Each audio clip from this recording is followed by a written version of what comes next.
For several years, I devoted myself to caring for my mother-in-law, Marie. This commitment was not always easy, especially considering the dynamics within the family. During a celebration for her daughter Lisa's engagement, Marie dismissed my efforts to support her, which pushed me to give them a thoughtful wedding gift as a farewell gesture. After that, Marie decided to move back permanently to France. I am a 45-year-old woman who has been married for a decade to my husband, Antoine. He is a 40-year-old originally from France who relocated to the United States for work. Our paths crossed during one of his business trips to the U.S., leading to a deep connection that blossomed into marriage. Marie, now 65, has always been quite protective of Antoine and, by extension, our relationship. While I appreciate the strong bond she shares with her children, this protectiveness often felt overwhelming. With Antoine's father absent from the picture, the family structure was limited to Marie, Antoine, and Elise, who is now 24 years old.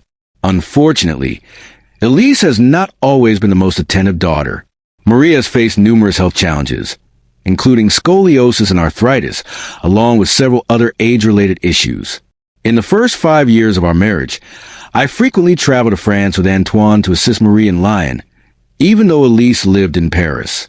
My remote job allowed me the flexibility to make these trips, but they were still a significant commitment. Although Marie often expressed gratitude for my support, she frequently referred to Elise as her rock for merely visiting once a week, which was frustrating for me. I felt it was unfair to place such a burden on one child while overlooking consistent efforts I put in to help her. Not wanting to intrude on their family dynamics, I chose not to comment on Elise's lack of involvement. As time went on, the emotional and financial toll of these constant trips became unsustainable. Antoine and I had to discuss our options seriously. We could invite Marie to live with us in the States or encourage Elise to take a more active role in caring for their mother. When we reached out to Elise, she responded by claiming to be independent and enjoying her life, suggesting that it wouldn't be a problem for Marie to move to the U.S. This felt like an evasion of responsibility on her part. Elise implied that we were villainizing her by discussing the situation with Marie, and her dismissive comment about Marie's pain being normal in old age underscored her disconnection from her mother's reality. During this period, I had been the one checking on Marie about her appointments, and even accompanying her to some physical therapy sessions in France to provide reassurance and comfort. While Elise had started calling weekly, her efforts were minimal at best.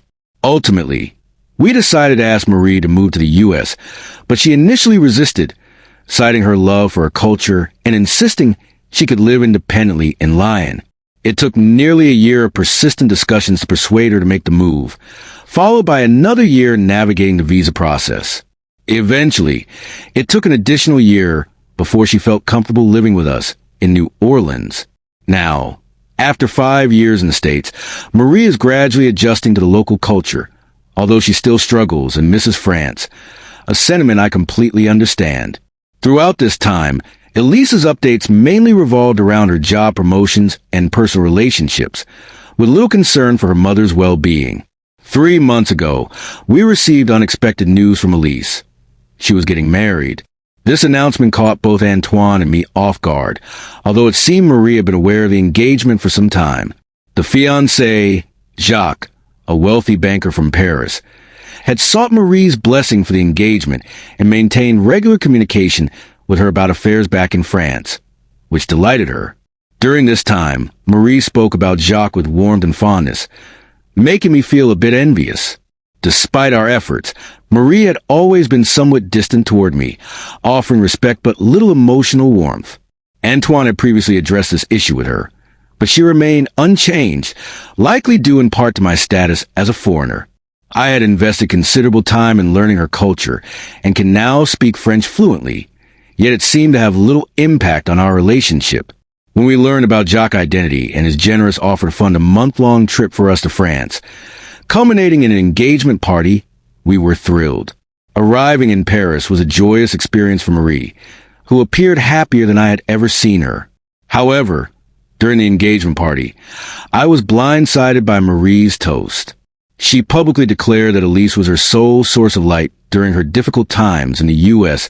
and implied that Antoine and I had forced her to move. I was mortified to hear her speak so negatively about me, failing to acknowledge the countless hours I had devoted to her care and well-being. As I scanned the room, I noticed Elise watching the toast with delight, which made me suspicious of her involvement in Marie's speech. After the party, I confronted Elise and learned that she had encouraged Marie to deliver a speech portraying herself as a caring mother, without specifying the negative comments about me.